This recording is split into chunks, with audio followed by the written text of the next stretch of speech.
اولم یہد للذین یرثون الارض من بعد اہلها ان لو نشاء اصبناهم بذنوبهم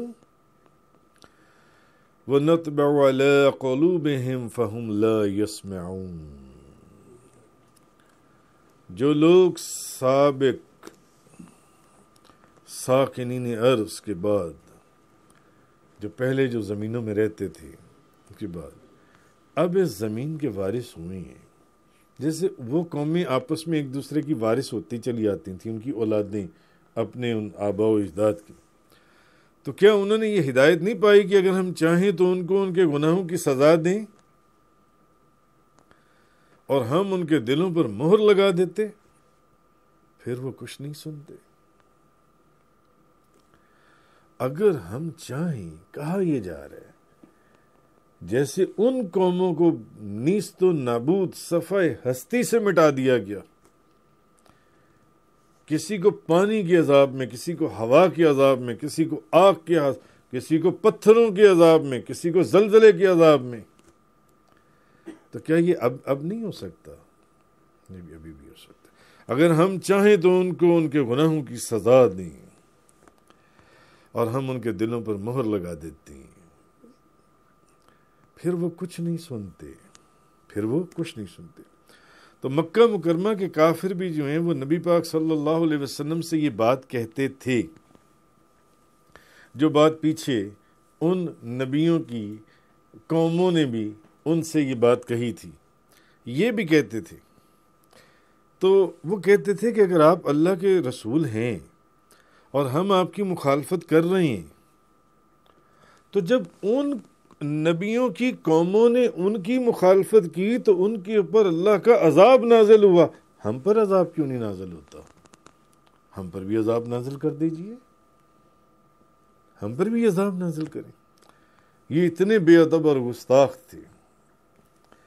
کہتے تھے اگر آپ واقعی سچے نبی ہیں، واقعی آپ اللہ کے رسول ہیں، تو پھر ہمیں جو آپ ڈراتے رہتے ہیں کہ اللہ کے حکم کے اوپر عمل کرو اور ان چیزوں سے رک جاؤ، ہم آپ کی بات نہیں مانتے، ہم آپ کی تکذیب کرتے ہیں، آپ کی مخالفت کرتے ہیں، آپ کا مذاق اڑاتے ہیں، تو جیسے ان قوموں کے اوپر اللہ نے اپنا عذاب نازل کیا، ہم پر بھی اگر آپ سچے رسول ہیں تو ہم پر عذاب نازل کیوں نہیں ہوتا؟ ہم پر بھی آپ عذاب نازل فرما دیں. اور ساتھ یہ بھی کہا گیا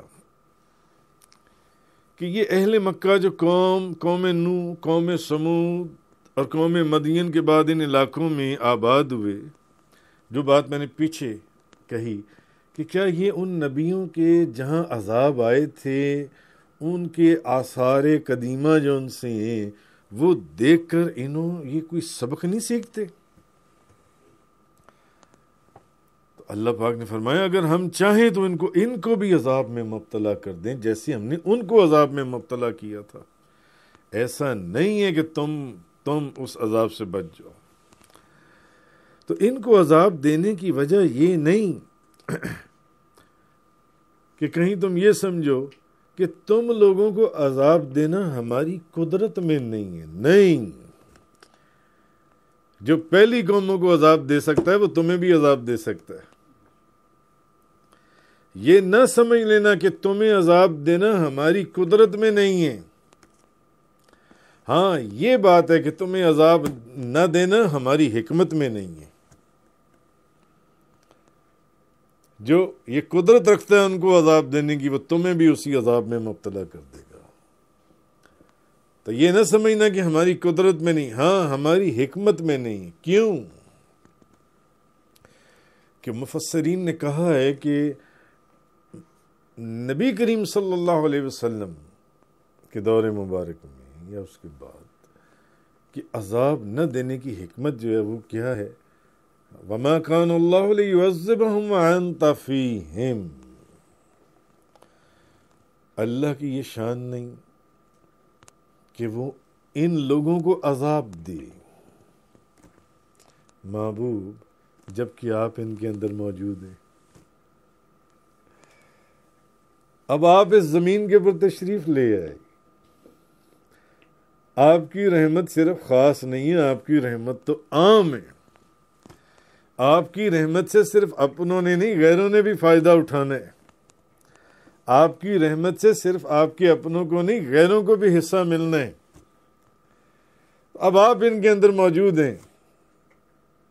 ان بے وقوفوں کو یہ نہیں پتا کہ اس لیے یہ نہیں ہے کہ اللہ کی قدرت میں نہیں، ہاں اللہ کی حکمت میں نہیں ہے کہ میرا محبوب تمہارے اندر موجود ہے تو میں تمہارے اوپر عذاب نازل کر دوں.